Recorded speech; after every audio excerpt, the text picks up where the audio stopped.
আমি ডক্টর মুকুটমণি অধিকারী, বিধায়ক রানাঘাট দক্ষিণ, নদিয়া দক্ষিণ তৃণমূল যুব কংগ্রেস সভাপতি।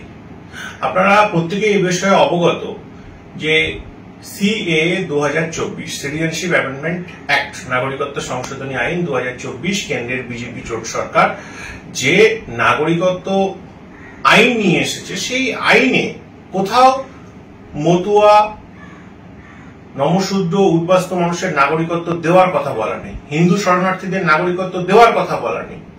7-8টি ডকুমেন্ট চেয়ে এক কাপড়ে ওপার বাংলা থেকে অত্যাচারিত, নিষ্পেষিত, চিরলুণ্ঠিত মানব গোষ্ঠী যারা শুধুমাত্র ধর্ম রক্ষার্থে ভারতবর্ষের এই মূল ভূখণ্ডে আশ্রয় নিয়েছিল, না তাদের পুনর্বাসন দেওয়া হয়েছিল ঠিক করে, না তাদেরকে মিউচুয়াল ট্রান্সফার দেওয়া হয়েছিল। সুতরাং সেই মানুষগুলো সর্বস্ব খুইয়ে ভারতবর্ষে এসেছিল। আজ তাদের কাছে ডকুমেন্ট চাওয়া হচ্ছে 7 থেকে 8টি সিএ এর মাধ্যমে, এবং তাদেরকে বাংলাদেশী হিসাবে আবেদন করতে বলা হচ্ছে।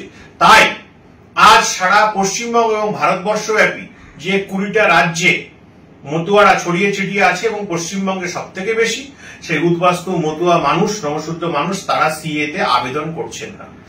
এই সিএ যদি নাগরিকত্ব দেওয়ার সিএ হতো, তাহলে 2024 থেকে আজ 2025-এর শেষ, প্রায় 1.5 বছর অতিক্রান্ত সাধারণ মানুষ, উদ্বাস্তু মতুয়া শরণার্থী মানুষ নাগরিকত্ব পেতেন। কিন্তু নিশ্চিতভাবে সিএ 2024 নাগরিকত্ব দেওয়ার কথা বলছে না। আর অন্যদিকে দাঁড়িয়ে এই যে উদ্বাস্তু শরণার্থী মতুয়া পিছিয়ে পড়া অংশের মানুষ যারা পশ্চিমবঙ্গে বিজেপির জন্য রক্ত দিয়েছে, শ্রম দিয়েছে, তাদের অক্লান্ত পরিশ্রমের মধ্য দিয়ে বিজেপি পার্টিটাকে দাঁড় করিয়েছে, বিজেপি পার্টির বুনিয়াদ তৈরি করেছে, সেই উদ্বাস্তু শরণার্থী মতুয়া পিছিয়ে পড়া অংশের মানুষের নাগরিকত্ব কেড়ে নেওয়ার জন্য বিজেপি এসআইআর এর মাধ্যমে নির্বাচন কমিশনকে কাজে লাগিয়ে 1.5 কোটি মানুষের নাগরিকত্ব কেড়ে নিতে চাইছে। তাই আপনারা যদি লক্ষ্য করেন, সারা পশ্চিমবঙ্গব্যাপী বিজেপির উপরে সাধারণ মানুষের ক্ষোভ বাড়ছে।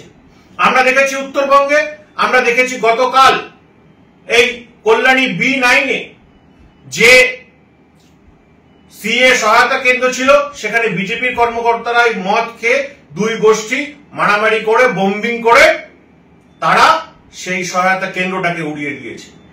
এটা শুধু বিজেপির গোষ্ঠী কন্দল নয়, সাধারণ মানুষের ক্ষোভ।